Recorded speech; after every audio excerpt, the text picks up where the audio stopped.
G'day everyone, Dan from Convos here. We're here with Graeme Sait today, and we've actually had a really, really good chat. We covered a whole range of things, from what we can do individually, what we can actually do, how we can encourage, our governments and our local farmers to, move forward and actually get away from the chemical side of things as well. But, make sure you listen to the rest of the podcast. You're going to learn so much.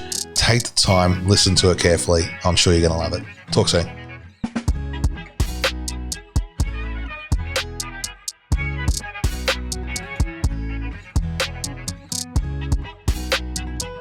G'day everyone, welcome to Convos with Dan. I'm your host Dan Vanderhoek, and we are here down at NTS, which is Nutri-Tech Solutions with Graeme Sait. Graeme, thank you so much for having us here and pleasure. Yeah, coming and having a chat with us today, mate.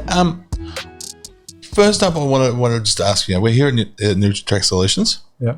What do we do here? What actually happens here? Because I know it's quite multifaceted. So we formed the company about 26 years ago on the basis of a daughter of mine who was hit by a car outside the school and horrifically injured. Yeah. Lay in a coma for 3 months, and then we were told that she was going to die that day because of basically the machines all started beeping, and they said this is brain death. And so I kind of made a deal. I'm not conventionally religious, but I kind of know there's something out there, and I made a deal that should she survive against all the odds, because she had horrific brain damage, I would do something of value with the rest of my life. At that point, I've been quite successful in a variety of retail businesses, but had a kind of a passion for soil science and was just developing that understanding. My degrees are actually in psychology and sociology. Okay. So I made this deal, she survives, I'll do something worthwhile, and 20 minutes later she came out of the coma, and I had a sleepless night and came up with this whole concept that I'd developed this expertise in soil, plant, animal and human nutrition. I had no conception at that time of the link between soil health and planetary health, and now that's become a huge understanding, and it's become one of the drivers that pre-COVID was leading me to 30 countries a year teaching. So the company Nutri-Tech has started with a whole agricultural focus, and then we developed a human health range and an animal health range and a home garden range, and then we have got the big education division where we do 1 day, 2 day, 4 day and 5 day courses, and we've trained something like 50 or 60,000 farmers and consultants around the world. Wow. And then more recently, I decided I wanted to walk the talk, so we started buying farms and developing these farms. So we have 3 farms now. So I wanted temperate and subtropical, so we've got 2 farms up at Stanthorpe. And so we're doing all sorts of things, and then we're teaching the concept of value adding, and it's fairly difficult to make money in the growing business, and you really do need to look at really this value adding concept to make it profitable. And so we're trying to teach people that whole concept by walking the talk and doing it. So that's where we're at. So here we holy moly, that's just. So here we have a whole series of buildings, goes for a hectare. Yeah, and we manufacture, and and we've got a seminar centre next door, and we have the whole basis is here. Yeah. So you can run over. This is NTS HQ. Yeah, this is it. Yeah. So I mean that's such a huge gamut of things that is here through the business. I'm interested. I like. The fact that you're inspired to do something after your daughter's accident, that's I can completely, as a father myself, I can completely understand that. You'll do anything, and then you got to come good on a promise. Yeah. And so I do find it interesting coming from a retail background, and like you said, with your degrees in sociology and psychology, to come from that to actually then go into soil health. What was the catalyst to actually that specific angle? It was this recognition, as I had a small acreage while I was involved in retail and so forth, and I'd recognised that some areas worked well and some didn't, and you could bang your head against the wall and become the weekend warrior trying to sort those areas. And I had a couple of soil tests and suddenly realised, oh my God, you ask the question, you get the answer, and most people in home gardens or small blocks don't do that. Yeah. And it just solves all those problems and makes things so much easier. And I realised that really when I looked a little more deeply at the story, that the soils, really we are what we eat, and what we eat comes from soils that literally are a shadow of what they used to be for a whole variety of reasons.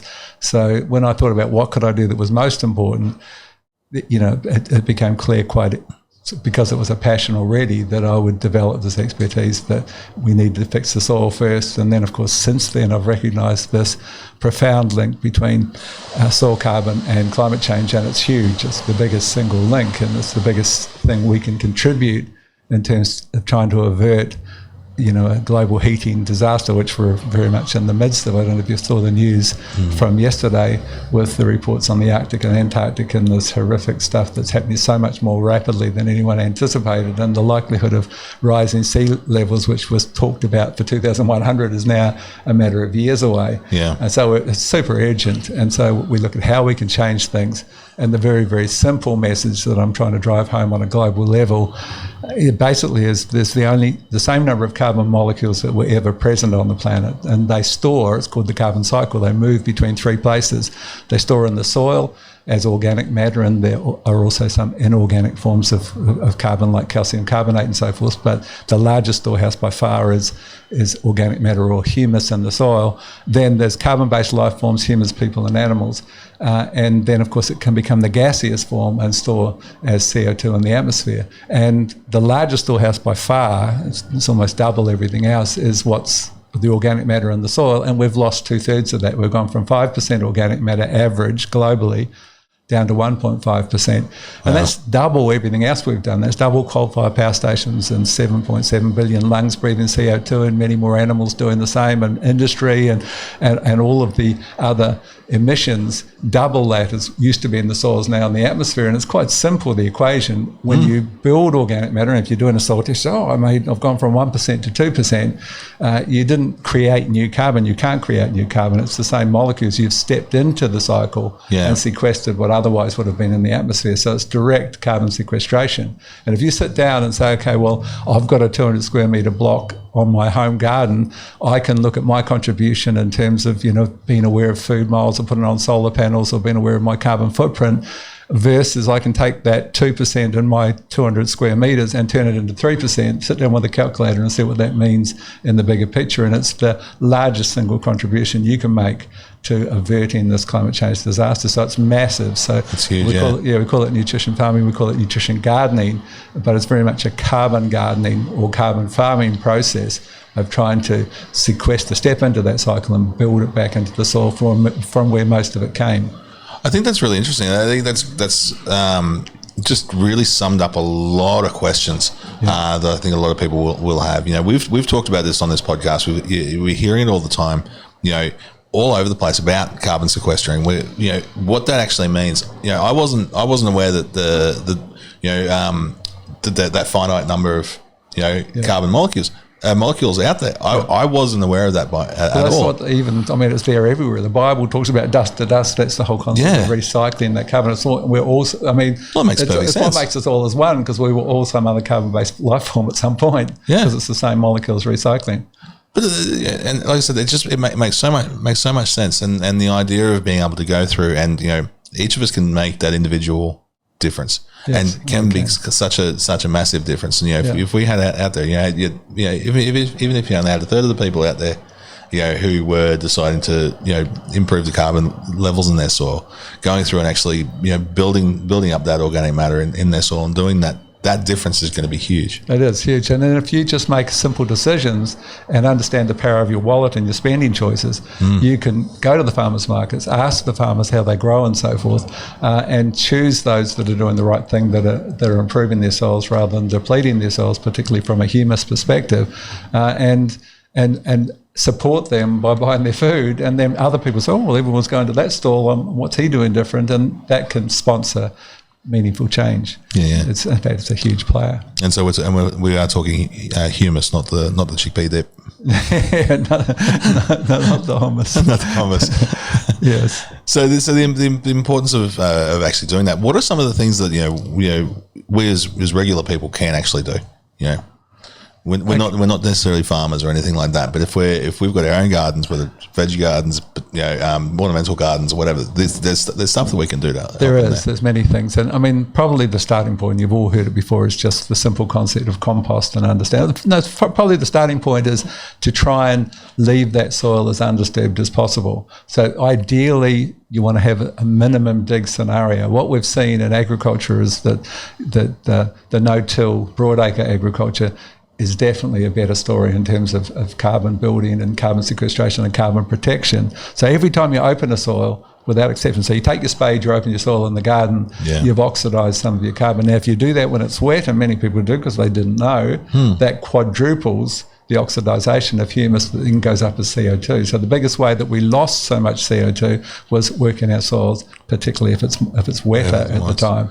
So the idea of digging up a new garden bed and things like that, it's not a good idea. I mean, sometimes you've got to do it to start things, but once you've got to go, and then you want to be using the mulch and basically planting into that mulch layer rather than digging whenever you can. Yeah. Sometimes if you've grown, a green manure or a cover crop, which is a really good concept for carbon building, then you say, okay, well, I'm balancing it out. I'm going to turn this in. That will then give some soil contact that will convert that organic matter into humus, and that even though I've got that little bit of loss, I'm gaining more than I'm losing. So you've got to make those kind of decisions along the path. So I'm not saying you never till, but you try and minimise the number of times you till. So that's number one. It's finding that balance. Yeah, and that's really, people don't realise you can go down to the council and buy mulch, get mulch for nothing. Take a trailer full of mulch. Mulch is just ridiculously important, because it provides that cover and that protective cover, and of course it feeds the microbes and so forth, and then some of that begins converting to humus, and it's protecting that soil. It's this protective layer from all weather extremes, and it keeps, and of course most importantly it's this massive microbial stimulant constantly converting to humus. It's keeping out the weeds, it's doing all of those kind of things. So mulching is massive, but compost is, now you've sort of out of the equation. So mulching is kind of almost like composting in the paddock or in the garden, but bringing a good compost into the scenario really is, well, some of it's, you've created some humus with that compost, so you're adding some humus to the equation. But what the research is showing is that what you're doing is reclaiming your soil's capacity to build humus, understanding that there are more organisms in a handful of soil than all of the humus that have ever lived on the planet. And there's a huge diversity. If we look at the concept of biodiversity, it's really, really important to understand, because the definition of the word science in Webster's dictionary is adherence to natural laws and principles. So that's what we're supposed to be doing, and a lot of what we've been doing in medical science, veterinary science, agriculture science has been almost anti-science in that concept. It's a massive. Sorry, I just have a mouthful of water here. Yeah, you're on. So if we look at that concept of adherence to natural laws and principles, the first thing to say is, well, what is the central principle in nature? And the central principle in nature, without exception, is biodiversity. It's all about the more the merrier. And that applies above ground and below ground. In fact, the two are interrelated. Plants photosynthesize. They feed some of the sugars, 30% of their total sugars they pump down and feed the soil life, knowing the importance of the soil life, because the soil life is really a given you shall receive relationship, where the plant feeds the soil life picks its nitrogen, delivers minerals, protects from disease and so forth. It's this two-way street. And what we've seen is that even if it's just chlorinated water in your tap water, you've knocked around that diversity. And what compost does is allow you the opportunity to bring that back. So what we see is that the rise in humus that comes from adding compost isn't just the humus you put in there, it's actually the organisms that will then take some of those sugars the plant's given them, take the residues of the crop and the roots as they die off, and convert them to humus. And composting can give you 10 times more humus than what you actually put in, through basically reclaiming your soil's capacity to build humus, but by bringing back that huge diversity. So it's really, really important. So and then by doing that, you add the compost, you get that in. What that's actually going to do is then that's going to meld with the existing soil that you've got. Even if you've got a really poor quality soil, it's there's very, very little life in it, and it's starting to get dry and dusty rather than more dust, less soil, and it becomes that. It actually will tie together and actually start to build that soil. That's really important to understand, because humus, which is what the whole story is about, that's the glue that determines whether it's a dusty soil. Dust storms that 12 years back from South Australia covered the entire eastern seaboard to the tune of trillions of tonnes. That's a loss of the glue that holds the soil together. Currently, we're talking about climate change and so forth, but the research is showing us that at our current rate of topsoil loss, and topsoil is like the most important precious substance on the planet, but at our current rate of topsoil loss, which is 7 to 12 tonnes per hectare per year, in 60 years there's nothing. So in 10 years with 8 billion or 9 billion people, we're struggling with what we've lost by then. So it's the most precious commodity on the planet. There is nothing that comes close. And what holds it together is humus, and we lost 2/3 of our humus. So our rivers run brown. Rivers aren't supposed to run brown. There's a loss of topsoil, and topsoil is what feeds us, and it's a huge, huge crisis that we need a soil restoration initiative. And people, from an individual responsibility perspective, we've got to fix our soils. We've got to get back and look after those soils, nurture those soils, love those soils. There's a movement called Kiss the Ground that began after my first talk in LA. So it was sort of the basis of the formation of that group that have gone on. I've got a very good movie out now. And young people, if you haven't seen it, you need to check that. Check that film out. It's a great movie. Young people stepping up and really, really making some difference now, which is wonderful to see. And it's all about the link between soil health and planetary health. Is that story.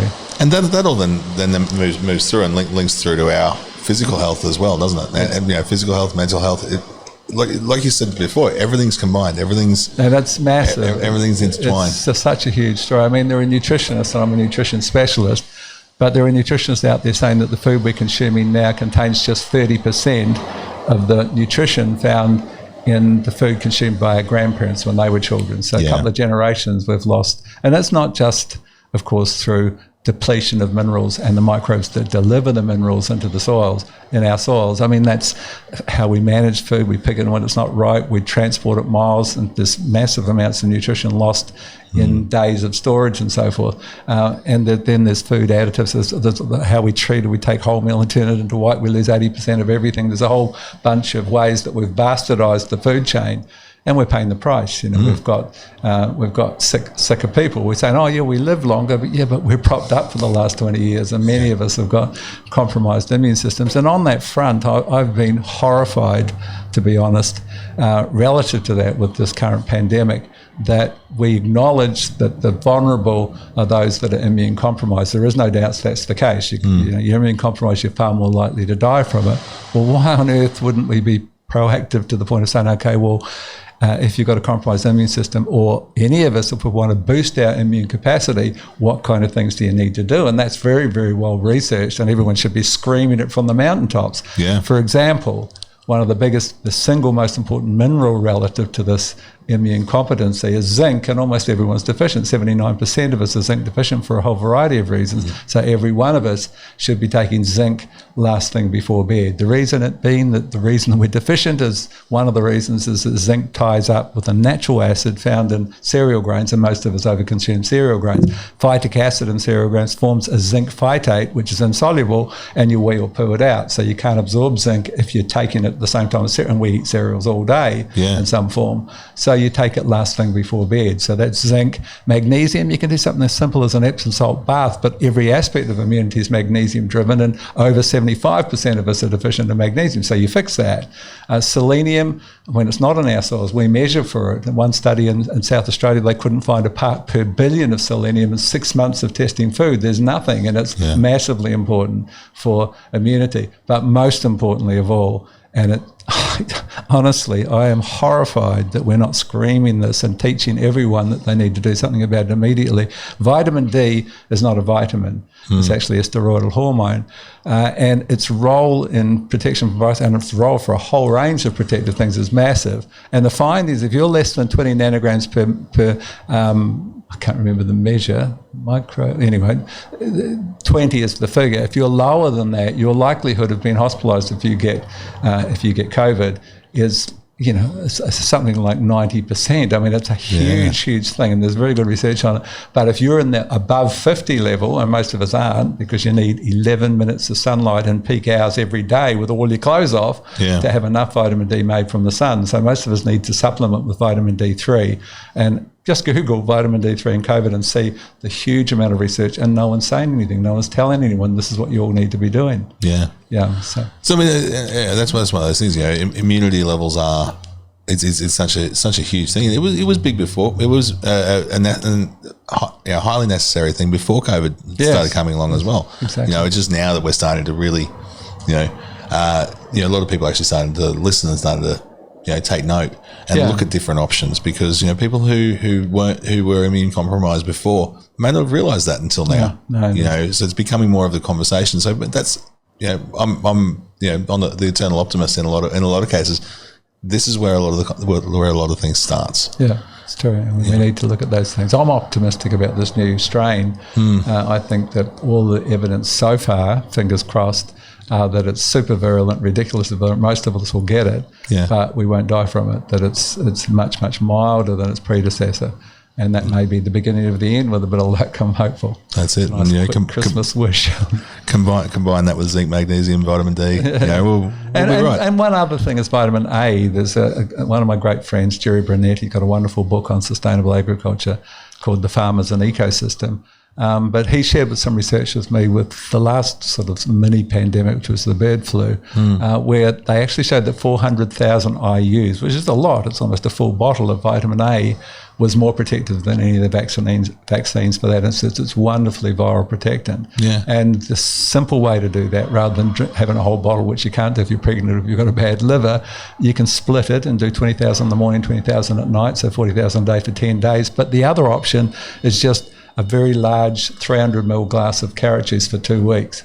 So 2 weeks of carrot juice. See, vitamin A is fat soluble and it lasts for 3 months. So you've got a 3 months viral protection when you build it up in your fat over that 2 weeks. So it's just a really good strategy for everyone. Absolutely. And that's just a good general health thing. Yeah. Full stop. That's fantastic. Yeah. Graham, I do want to talk about, I was reading, in your bio and what, a lot of the stuff that you've been doing, and seeing, your name comes up quite a lot in this community as we're learning, as we're talking to people. But one thing I wanted to talk about was the farming for the future over in South Africa. I think that idea, what I was reading about that is just absolutely phenomenal and fantastic. So can you tell us a little bit about it? Yes, please? So the head of Woolworths, and Woolworths isn't the same Woolworths as Australia, it's a more privately owned, it completely just happens to have the same name. Okay. They came to one of my courses and said, this is how my growers need to grow. He had some of his offsiders with him. So he asked me to stay back for an extra day. He called all their growers together with a very short notice and said, you're going to do this course. We're going to bring this guy over with his agronomy team. You're going to do the course. You're going to pass the exams or you're no longer a Woolworths grower. It was kind of quite draconian at the time. And it was quite interesting. It took a couple of years to train all of their growers with 2 or 3 visits to South Africa. But there were, the people with their arms folded, well, what the hell am I doing here? So it was nice to try and unfold those arms and show them the science and the practical viability of these kind of regenerative concepts. But they've gone on, and that's been part of their picture. They actually do all sorts of things in terms of management of water and waste and so forth as part of the picture. But it's called Farming for the Future, and the entire supermarket chain, 540 stores, practices that approach. And you will not find better food, in my experience, anywhere. In supermarkets and things anyway. Maybe at the markets you will, but you won't find better food anywhere than the food is, and most of it's sort of minimal chemical free or whatever, which is the model. So now some of the UK supermarket chains are looking at the South African model, and I'm having meetings, well I was prior to COVID having meetings with 3 of them to be exact, and they're talking and thinking about heading down that same path. I mean, one of the changes is, and it's a really valid concept, and it's linked to the growth of farmers markets, is that people increasingly are wanting to put a face to their food. And that model can be so successful. In Japan, there's an entire supermarket chain, there's no middleman, it's just the farmers, a cooperative of farmers selling directly to consumers, and there are supermarkets with that model all over, and your food is on your table. If you've got a lot of things, you've got 2 or 3 tables. If you've got one thing, you've got your one table, and you've got a large photo of yourself, your family, your key workers, and your philosophy. And basically, if you're not producing food with forgotten flavours and extended shelf life and less chemicals, people don't come to your table and you're out. So it's self-policing. So it's a wonderful way to improve food quality and food safety. Well, it's literally the market is speaking. People are right there. Exactly. I just long for the day when it happens, and it probably will. And it's sort of happening at farmers markets because people are asking that question. If you walk around the Andina farmers markets, for example, you will hear the concept: is this chemical free? Is this? Doesn't have to be organic, but they want it chemical free. It's just what everyone's looking for. I noticed that over at Noosa Farmers Market, where I've been there a number of times now, and you hear that conversation happen. It's constant all the time. It's constant. But we're starting to get that bit of an influx in in Reco markets and things like that starting to happen. A bit more CSA, the consumer supported agriculture method. Those models are becoming a little bit more accepted and starting to make a bit of ground, which I think is really exciting for the industry. It is. I mean, many farmers that we work with. vegetable farmers around the world, when they first come to us, they don't eat their own produce. Yeah. I mean, it's a ludicrous scenario that they've got a little plot at the back that they grow for themselves. It's kind of incredibly irresponsible in a sense. But just understanding the US study from maybe 8 or 9 years back now, where they looked at the 13 most commonly used farm chemicals and the presence of those chemicals. In this case, it was hair test, urine test, and tissue tests of 1,400 kids, and they couldn't find one child who didn't have unacceptable levels of all 13 farm chemicals. So that's called bioaccumulation. It builds up the tiny amounts that are present, build up, and the liver shunts them off to the fat where they store, and that was part of what they were measuring. And then they become a bit of a time bomb. So we see things like leukemia, childhood leukemia, the largest killer of our children, new disease, directly linked, no debates, no arguments, directly linked to environmental chemicals, not just food things, but other things as well. So if we can do it better, we need to be looking at that. And what we now find is this wonderful win-win scenario, which it isn't the old school concept of organics where you fall in a heap and you hope you're going to make up for it by getting extra premiums. There is no reason that you can't do just as well in terms of productivity. It's just a different road to roam, and understanding that road is this new regenerative, this new model. That's it. So, and I think that's the word that needs to get out. That's the important information that needs to get out there to say, it's not just a hippie thing coming out about saying, we're chemical free, we're this, we're that. It's actually, it's better for the soil, it's better for the actual food that's coming out of it as well. But it's also still as productive. It's not just a gimmick. It's a working thing. Yeah, it is. So we're sitting here for those people who are just listening to the podcast rather than actually watching on YouTube or Facebook or anything like that.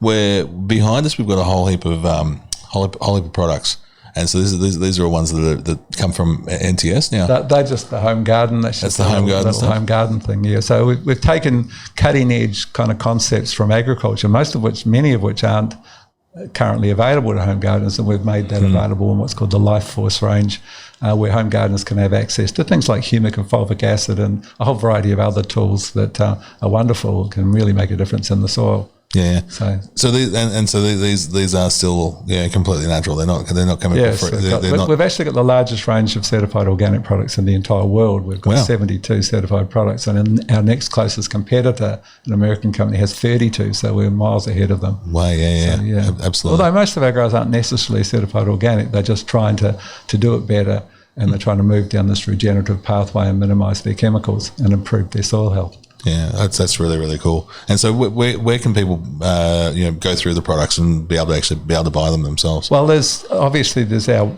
website, which is NTS, Nutri-Tech.com.au. Yeah, we'll have links to all that. Yeah, but then we have Nutrition Gardening, which is this whole story and all the stories on what you can do to create this wonderful food with forgotten flavours and extended shelf life and things that we're aiming for is higher medicinal qualities. See, the thing to understand about the production of food, the founder of modern medicine, Hippocrates, said, let your food be your medicine and your medicine be your food. And what we're understanding is how profound that statement was, as on a daily basis we discover all of these compounds. But the finding is that whether it's sulforaphane in brassicas or anthocyanins in blueberries or lycopene in tomatoes, the finding is that basically it's a completely different story than taking it from a bottle. You can take all three of those things from a bottle, but in the plant that those nutrients are always surrounded by a whole suite of cofactors that determine the uptake. There is just no comparison between getting lycopene from a tomato versus taking a supplement, because you've got all the stuff that makes it work there. But what people don't realise is that the level of those nutrients is based upon how you grew the thing. Now, you can do a leaf test and that's not telling you that story. You can say, it's just the same, the organic's just the same as the conventional. What we're looking at are what are called phytonutrients, the medicinal compounds that make food our medicine. For example, I had a meeting with the UK Minister of Agriculture, a 3-hour meeting in my last visit to the UK, and he talked about, well, we talked at that point, I can't remember if it was one of us offsiders or him, but a study in the UK looking at oranges. What do you think? I want vitamin C. I take some oranges.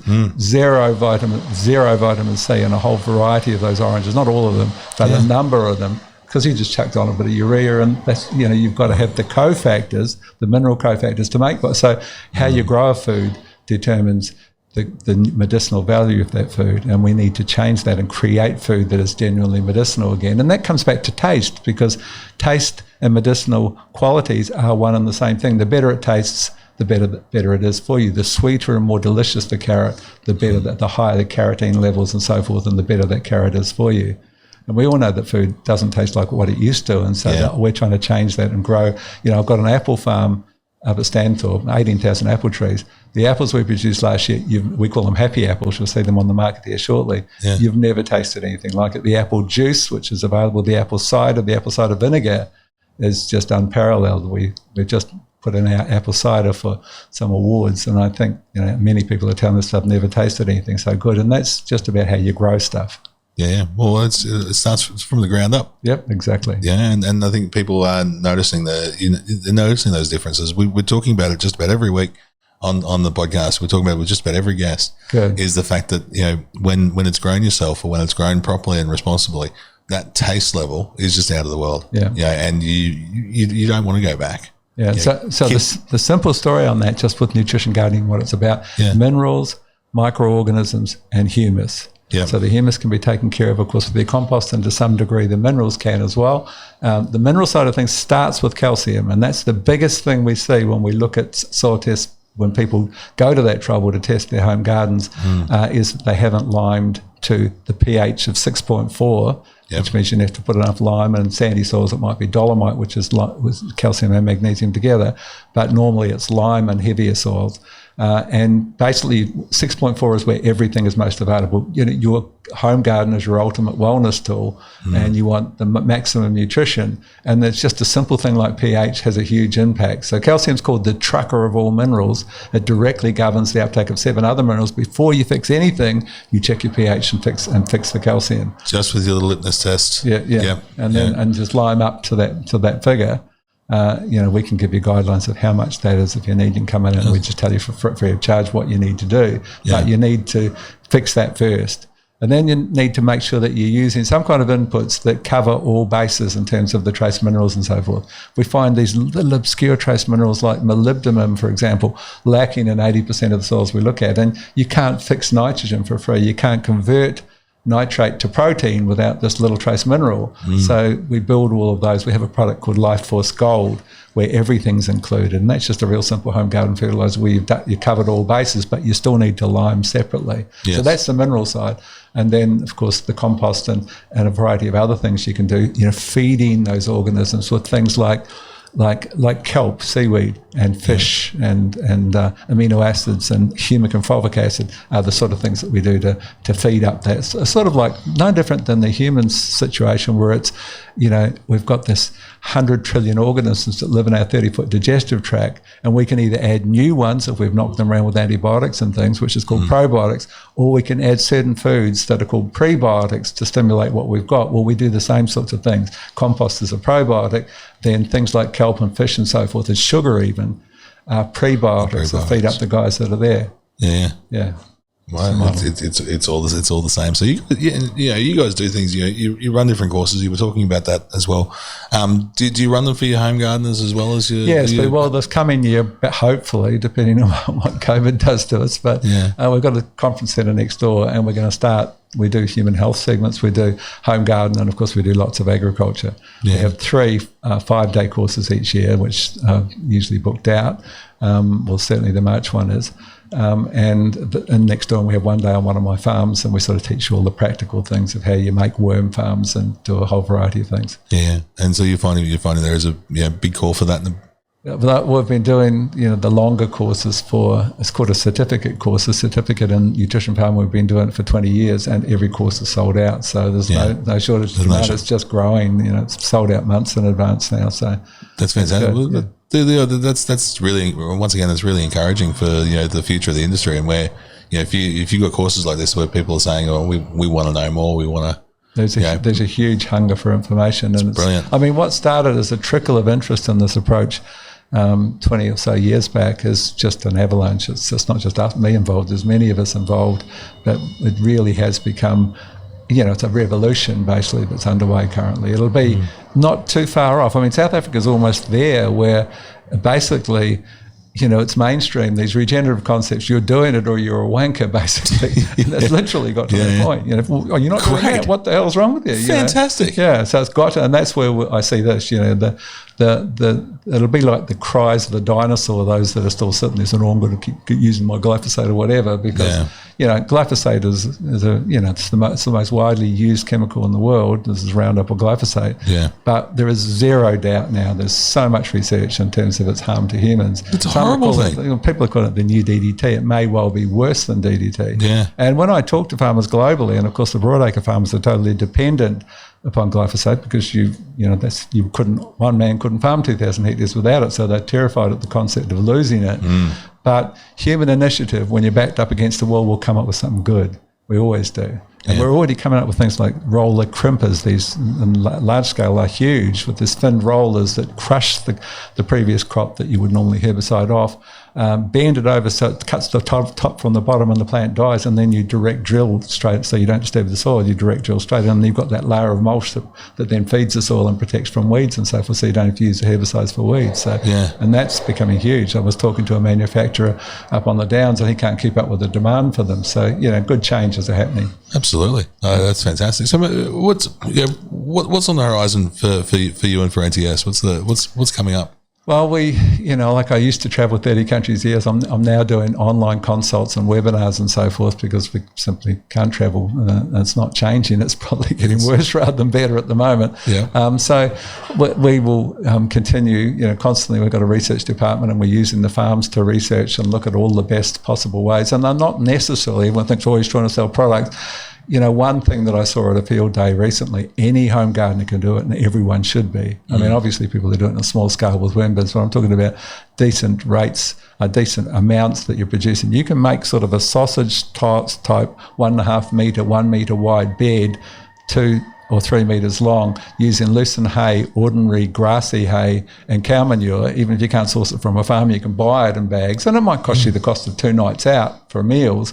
But you layer that with layers, about 4 inches deep of the 3 materials, water down each layer, build it up. On the top layer, you put a lot of hay, just not lucerne, but hay, because you're trying to create an environment for worms, and they are like vampires. They hate sunlight. So you have this thick layer on top to keep the sunlight out. So you've made your sort of sausage-shaped 2 or 3 metre long bed, and it warms up quite quickly because you make it like a layer cake so that you can water each layer. So you've got moisture, you've got to have good moisture before you start. And then you leave it and it heats up and you put your hand on it. It's really warm a week later. It takes about 2.5 weeks to cool down sufficiently that then you buy your kilo of worms, which is like $100. You might even do it with a half kilo for $50, and you put that at one end, and then they work their way through the whole thing. And the trick is not to take the leachate that drips through from your worm bin, but to take a couple of kilos of that and put it in a 10-litre bucket and then stir that really vigorously for 5 or 6 minutes, and that's called a compost extract versus a compost tea or a compost leachade for worms. And the counts are sometimes 30 times higher than the leachate in terms of the biology. You're actually just shaking it all off there. And then you take all that, you obviously got to screen that up, you put that under a watering can, you screen it off with a stocking or a sieve or whatever, and you put that back in your worm, back into that worm mound again, and they recharge it all. But that juice that you've made, that extract that you've made, is just absolutely wonderful. It's actually got capacity to control insects and disease, as well as, of course, stimulating plant growth and so forth. And that's something anyone can do. It's just one of the simplest biological processes that is really worth adopting. Well, there's the challenge for everyone. We're going to make sure that goes out as a little special segment if that's all right, because I think that's really, really important for everyone. Yeah, it's amazing effect. It's just incredible. I was on a broadacre farm in Rockhampton where the guy had like 20 metres or 30 metres of that, and he'd grown his previous broadacre crop under centre pivots with just 3 doses of that extract, nothing else. And it had this wonderful, people couldn't believe his yields and so forth. So the worms are wonderful. They're incomparable. Vermicompost is maybe 20 times better than the next best compost. And when you take that extract from it, it's just a great way to bring back that biodiversity, that wonderful biodiversity. Brilliant. That's absolutely brilliant. Before we get on to the our finishing off our 1660, I'm wanting to start talking to people and ask the question. I've been noticed that after a lot of the the information that came out of COP and whatnot, that our government seems to like to talk about climate change and seems to like to talk about, we're doing this and we're doing this and we're doing this, and it turns into being bullshit. Yeah. What are some of the things that we can do to start to really, convince people that science is something to be listened to? The research is actually there, to show that we're doing some pretty awful things to our planet. Well, I mean, there are all sorts of debates. There are stories like, there's it's cyclical. Well, it is. So it's the biggest sort of undeniable, irrefutable piece of science relative to is ice core sampling. So basically, the ice captures, when the ice was formed, it captures the 3 greenhouse gases that were present at the time that it was formed. So if you go back with ice cores, they've actually gone back 700,000 years now. And what you find is, what we've weirdly found, is that every 100,000 years without exception, all 3 greenhouse gases rise in perfect sync. And this was without us, because there weren't many of us here 700,000 years ago. And every 100,000 years it happens, and they peak. And there's a climate change event that happens, and the planet warms and it all gets cold in some areas depending on the changes that happen, and then it drops back down again. It's almost like the planet breathing. So people are saying cyclical. Yeah, it's true. It is very much cyclical. But what we know is exactly where we peaked every time for 600,000, 700,000 years, and what we know is since 1950 that changed. Yeah. Why since 1950? Because it took us till 1900 to get our first billion. Then we went into hyperdrive, and just short of 1950, we got 2 billion. Then we went crazy. From just 70 years, from 1950 to now, we've gone from 2 to 7.7 billion. Yeah. And that has been fueled by this destruction of our soils and ancient sunlight, mining ancient sunlight in the form of coal and oil that has fueled that massive human expansion. And that has put a whole bunch of stuff in the atmosphere that didn't used to be there before, which thickens that blanket and traps the heat. But what you see if you look at that ice core sampling, it's just irrefutable. There's the figures that are peaked out at, and there's this big jump that most of which happened since 1950, and that's what we put there. There's no doubting it. There's no debates. That extra thickening of the blanket is what's causing the problem, trapping the heat, warming the oceans, changing everything, and doing so really, really dramatically.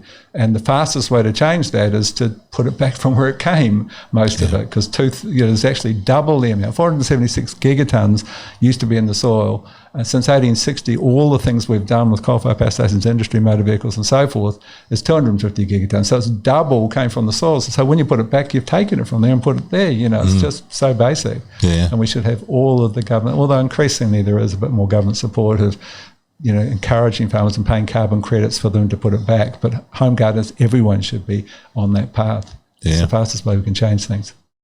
Perfect. Thank you so much for that. I really, really appreciate it. Graeme, we go through and we ask all of our guests 6 questions. We do our 6 in 60. Okay. So you ready to go? 60, my goodness. This is going to be something hard for me. All right. Well, let's get going and we'll see how we go, eh? Okay. All right. So what's a personal habit that contributes to your success? Perseverance and determination. Perfect. It's the best advice you've ever received. To look at the link between soil health and human health. It was my great friend Jerry Brunetti who was my sort of mentor on that front. Okay. What's the one thing you're most fired up about today? The story that I've just talked about, Humus. Yep. And human health and the link to soil health. Okay. If you could recommend one book or podcast to our audience, what would it be and why? The book would be Jerry's book, The Farmer's an Ecosystem. It's probably the best book written. Podcast would have to be mine. It could be your own, yeah, of course. The nutrition farming podcast that's become I meant to give that a plug before. I'm sorry. Okay. It just gets more and more popular. It's insane. I get so many emails and basically what I'm doing with that is that I've made, at this point in my life, I've made this decision that I'm going to share everything. How we make products, how we do everything, how you can do things yourself at home, with the whole motivation to try and make farmers both more profitable. The most important profession in the world is producing food. There is nothing comes slightly close, and I want them more profitable, more sustainable, and so I'm going to give everything I can give to teach them to do that. That's wonderful. So what sort of personal goals are you hoping to achieve in the next 12 months? I want to master this large-scale farming. I bought this apple farm, with 50 years of chemicals. There's a whole lot of techniques you can actually, I call one of them called the fulvic flush, where you can clean out those chemicals and build those soils. And we've got this huge challenge. Like we've had 3 hailstorms, so almost 3,000 stone fruit have been wiped out.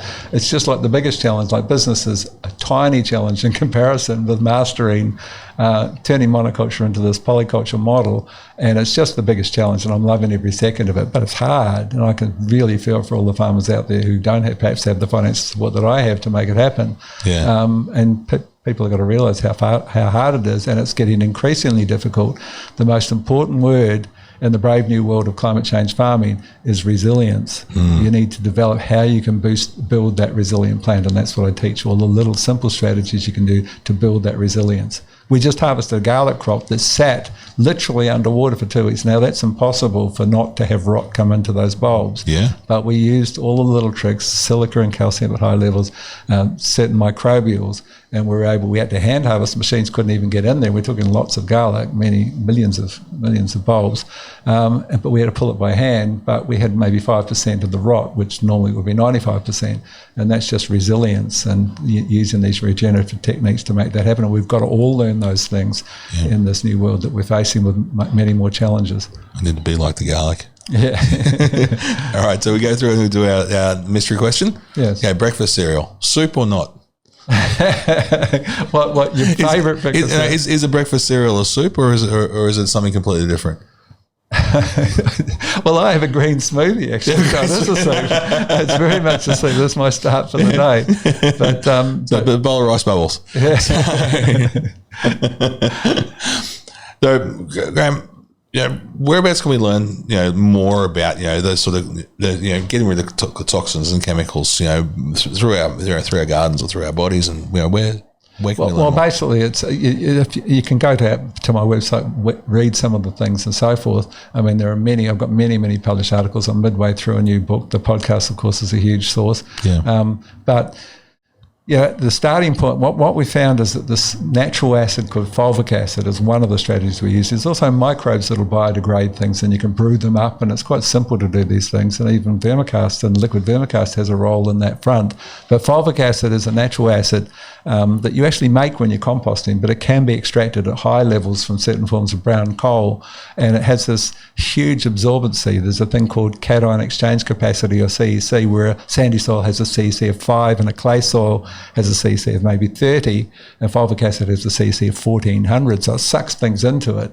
And then the creatures that biodegrade chemicals in the soil are predominantly bacteria. And so we've got bacteria and fungi and protozoa and nematodes and actinomycetes and all these different creatures in the soil food web, but it's bacteria, these tiny little 500,000 on a pinhead creatures that biodegrade chemicals. And fulvic acid is their favourite food. It's by far the most powerful bacterial food. So when you've embedded that chemical into that very absorbent fulvic acid molecule, like bees to a honeypot, like a spoonful of sugar helps the medicine go down, they come and fast track the biodegradation of those chemicals, and you can measure before and after and see quite remarkable changes. So we use quite high doses of fulvic acid for that purpose. Yeah. So I can see our audience having to listen to this or watch this episode multiple times, because Graeme, you've come out with so much information for us, and I really thank you for spreading that knowledge. And, well, they usually refer to listening to me as drinking from a fire hose. So. Well, absolutely. And we are well and truly saturated. Okay, that's good. Graeme, before we go, is there anything in particular you wanted to touch on that we haven't actually talked about today?